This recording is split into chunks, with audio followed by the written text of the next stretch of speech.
My father will make me to do a different sadhana next Tuesday, जो कि उन्होंने किसी डिफरेंट पर्सन से सीखी है, वो मेरे फादर मुझे वो साधना करवाते हैं। तो ये साधना कंप्लीटली ऑपोजिट है महाराज जी की फिलॉसफी के।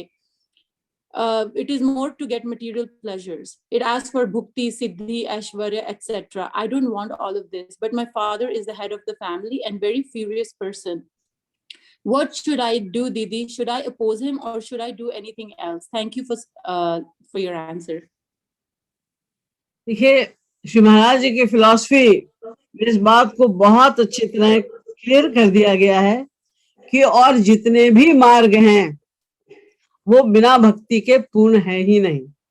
आप अगर कर्म धर्म का हो, रिचुअल्स का पालन करते हो, गायत्री मंत्र को पढ़ते हो, या जो भी आप कर रहे हो, तो उसका फल ईश्वर प्राप्ति तो है ही नहीं। क्योंकि जो कर्म है, कैसा भी कर्म जो है, कर्मकांड जिसको कहते हैं, वो तो हमें स्वर्ग तक ले जाएगा, स्वर्ग तक ले आके छोड़ देगा। देखिए, कर्म जो है वो मरणशील, यानी आपने कोई भी कर्म किया, हो गया, कर्म आपका समाप्त हो गया, उसने फल दे दिया, फल देकर कर्म खत्म। अब आपको दोबारा फल वही चाहिए तो फिर वही कर्म करिए। कर्म ने कर्म का फल दिया और वो समाप्त हो गया। ज्ञान ने अज्ञान को मिटा दिया, आत्मा का ज्ञान करा दिया, परमात्मा का नहीं करा सकता। आत्मज्ञान करा के ज्ञान का काम भी खत्म हो गया। योग ने सिद्धियां दे दी, अब आप सिद्धियों के घमंड में चूर रहिए, ईश्वर प्राप्ति योग भी नहीं कराएगा। हाँ, कर्म में अगर भक्ति प्लस हो जाए, ज्ञान में अगर भक्ति प्लस हो जाए, योग में अगर भक्ति प्लस हो जाए, तो उस भक्ति के कारण आपको भगवत प्राप्ति हो सकती है। यानी अंतिम लक्ष्य तो भगवान की भक्ति ही है। इसीलिए भक्ति को कहा जाता है कि ये अमृत स्वरूपा, अमृत है।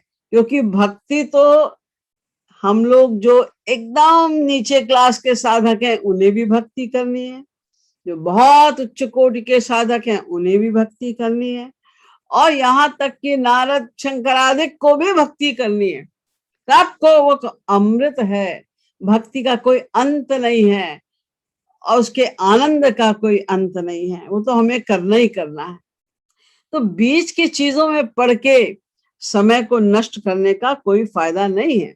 आपके पेरेंट्स आपको कहते होंगे, क्योंकि उनका कहीं और विश्वास जम गया है, उनको महाराज जी की प्रेम रस सिद्धांत दो, उनसे कहो पढ़ो और समझो उसको, हठ धर्मिता के साथ नहीं कि ये हम कर रहे हैं तो हमें यही करना है, फिर तो करो, कोई बात ही नहीं है। लेकिन अगर उन्हें समझना चाहते हैं कि तुम क्यों भक्ति कर रहे हो और क्यों नहीं उस मार्ग को अपनाना चाहते हो, तो उनको कहो एक बार आप भी पढ़ तो लीजिए, समझिए तो कि भक्ति का मतलब क्या है, कैसे की जाती है भक्ति, कैसे करना है, क्या करना है हमें। तो मेरा ख्याल है कि यदि वो सिद्धांत श्री महाराज जी का ध्यान से पढ़ेंगे तो उनको भी समझ में आ जाएगा कि वो टाइम ही वेस्ट कर रहे हैं। और फिर मैं 100 बात की एक बात, अगर कोई व्यक्ति तुम्हें उचित रास्ते से हटा के गलत रास्ते पे लगा रहा है, तो वो फिर वो कोई भी हो, हमें उसकी परवाह नहीं करनी है, क्योंकि हमारा जन्म बहुत मूल्यवान है।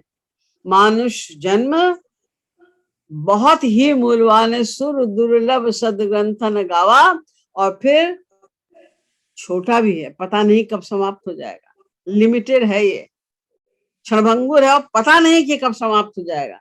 हम वेस्ट नहीं कर सकते एक मिनट भी, इसलिए हमें किसी की इस विषय में नहीं सुननी है। ये हमारे अपनी लाइफ की बात है, एक लाइफ की बात नहीं।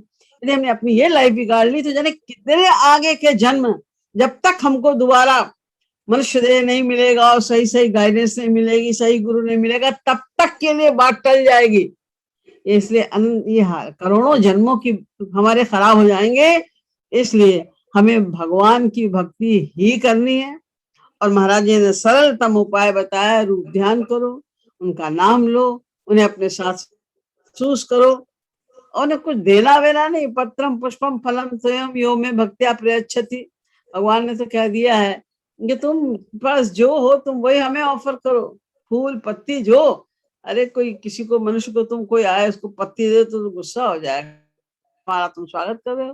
भगवान कहते नहीं, तो पास जो है वो दो। इतनी सरल भक्ति है, तो तुम्हें किसी के इस विषय में नहीं सुननी चाहिए।